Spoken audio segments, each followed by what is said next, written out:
हाँ जी आजाद स्वामी जी, आज आप यहाँ काफी कार्यकर्ता इकट्ठे हुए हैं, एक दूसरे को लड्डू भी खिला रहे हैं, मुंह मीठा करवा रहे हैं, तो ये अपना क्या है? ऐसा जी, सबसे पहले मैं हमारे माननीय नरेंद्र मोदी जी का हार्दिक हार्दिक धन्यवाद और उनका तहे दिल से स्वागत करता हूं, और हमारे पार्टी सुप्रीमो माननीय चिराग पासवान जी का मैं बहुत बहुत धन्यवाद और तहे दिल से उनका स्वागत करता हूं। ये जो लड्डू और जो मिठाई जो बांट के खुशी मनाई जा रही है, ये हमारी जिंदगी का बहुत खुशी का पल है, क्योंकि हम इस पल के लिए बहुत दिनों से हम इंतजार में थे। क्योंकि पहले एक बार ये ऐसी घटना घटी है कि हमारी पार्टी माननीय रामविलास पासवान जी के कर कमलों द्वारा खड़ी की गई थी, और उसके बाद इसको अच्छे से चलाया गया था। लेकिन हमारे माननीय स्वर्गीय श्री रामविलास पासवान जी का देहांत होने के बाद उनके पार्टी को और उनके पूरे सिस्टम को खराब करके पूरी पार्टी को तहस नहस कर दिया गया, और हमारे पार्टी सुप्रीमो चिराग पासवान जी को दरकिनार करके, जैसे महाभारत में अभिमन्यु के साथ चक्रव्यूह रचा गया, वैसे ही हमारे पार्टी सुप्रीमो के साथ चक्रव्यूह रचाएगा। लेकिन हम शुक्रगुजार हैं माननीय नरेंद्र मोदी जी का कि उस टाइम पे अभिमन्यु को अर्जुन ने नहीं बचा पाए, कृष्ण जी नहीं बचा पाए, लेकिन यहाँ हमारे माननीय नरेंद्र मोदी जी ने हमारे चिराग पासवान जी को बचाते हुए हमें हमारी पार्टी को 5 सीटें दी हैं, जो जमुई, हाजीपुर, वैशाली, खगड़िया और समस्तीपुर, ये 5 सीटें उन्होंने हमें दी हैं, और वहां पर पूरे बिहार में 40 सीटें हैं। और हमारे नरेंद्र मोदी जी का 400 पार का नारा चला हुआ है, और ये नारा हम सशक्त रूप से सभी इकट्ठे हो गए, सभी पार्टी के हमारे प्रदेश अध्यक्ष यहाँ आए हुए हैं। मैं तमाम उनको भी बोलना चाहूंगा, और जहां तक मेरी आवाज जा रही है मैं उनको भी कहना चाहूंगा, सभी अपने काम पे हिम्मत से और हौसले से और तन मन धन से जुट जाएं, और माननीय चिराग पासवान जी का और हमारे माननीय प्रधानमंत्री नरेंद्र मोदी जी का हाथ मजबूत करके 400 पार का आंकड़ा ये पार करें। और साथ के साथ में मैं कहना चाहूंगा कि कई कांग्रेस वाले या कई और आम आदमी पार्टी वाले भी इस धर्म का नाम लेके हमेशा सनातन धर्म पे कटाक्ष करते हैं, तो मैं ये खबरदार करना चाहूंगा कि ये हिंदू धर्म बहुत बड़ा धर्म है, और हमारे जो पूर्वज हैं वो हमारे श्री रामचंद्र जी पूर्वज हैं, और हमारे राम मंदिर का जो निर्माण कराया गया वो श्री नरेंद्र मोदी जी ने निर्माण करवाया है। और आज से 500 वर्ष पहले बाहर से लुटेरे और ठग आते थे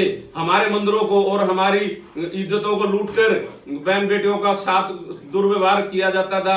लेकिन एक पहली बार ऐसा राजा आया है हिंदुस्तान में जिसने अपने राज्य में अपने शासन काल में हमारे श्री रामचंद्र जी का मंदिर निर्माण करके 500 साल से वो टाट में थे, और उनको एक महल में और एक मंदिर में स्थान देके उन्होंने हमारे पूरे सनातन धर्म को, पूरे सर्व समाज को उन्होंने मान सम्मान देने का कार्य हमारे माननीय नरेंद्र मोदी जी ने किया है। क्योंकि और सरकारें 50 साल 70 साल राज कर गई, लेकिन किसी ने भी ये काम नहीं कर पाई, ना कोई कर सकता था, और ये सिर्फ और सिर्फ हमारे माननीय नरेंद्र मोदी जी ये काम कर सके थे जो उन्होंने किया है।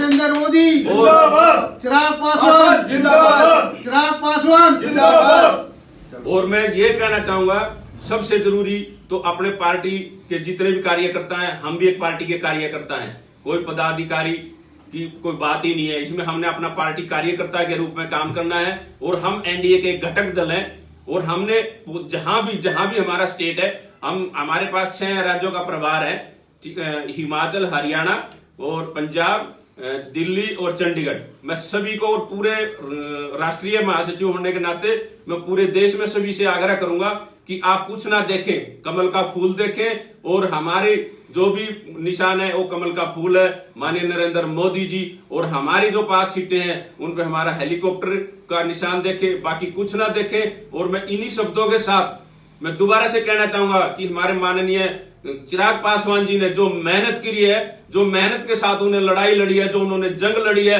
वो शायद ही कोई दूसरा नेता जंग लड़ सकता है। उन्होंने अकेले होते हुए भी इतनी बड़ी जंग लड़ी है। उनके साथ उनकी पार्टी के जो हमारे युवा प्रणव जी हैं, हमारे खालिद साहब हैं, और हमारे राष्ट्रीय अध्यक्ष हैं अपना मिश्रा जी, धर्मेंद्र, और हमारे जो साथ आए सारी टीम का मैं तहे दिल से धन्यवाद करता हूं कि आप लोग तन मन धन से जुट जाएं।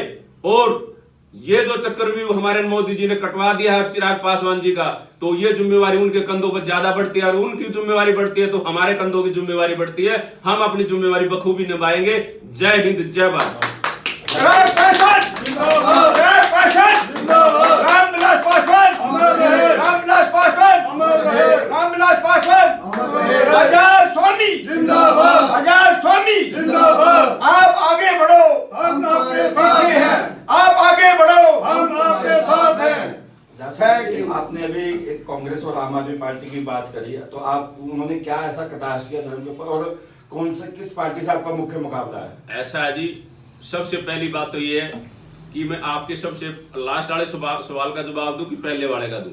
लास्ट वाले का तो ये जवाब है कि हमारा मुकाबला है ही नहीं किसी से। नरेंद्र मोदी जी का कोई मुकाबला किसी पार्टी से, कोई मुकाबला नहीं है। और ये मैं एक और आपको बात कहना चाहता हूं कि अभी 3 दिन पहले की आप स्पीच देखिए, हमारे श्री राहुल गांधी जी ने बोला कि हमारी लड़ाई एक शक्ति से है, और एक शब्द बोला उन्होंने, हिंदू धर्म में एक शब्द है शक्ति। शक्ति बोलना एक अलग बात है, हिंदू धर्म में शक्ति तो सीधा हमारे धर्म पर अटैक किया गया है। तो ये अटैक हमें नागवार है, और हम इसकी निंदा भी करते हैं, घोर निंदा करते हैं। और साथ के साथ हम एक बात और कहना चाहते हैं कि जो सीए लागू कराएगा हम उसके समर्थन में है।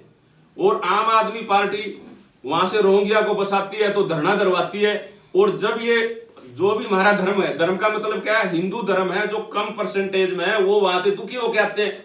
तो उसमें क्या गलत कर दिया, सीए कानून किसी की नागरिकता लेने का नहीं है, नागरिकता देने के लिए कानून बनाएगा।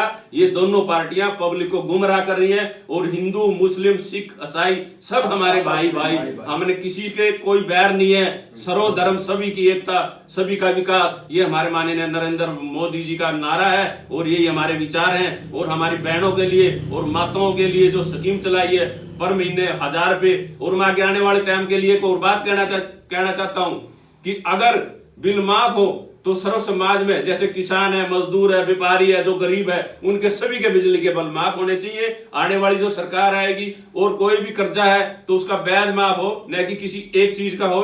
और मैं एक कहना चाहूंगा, हमारे पंजाब के भी साथी हैं, और पंजाब में उधर भी आम आदमी है, और दिल्ली में भी आम आदमी है।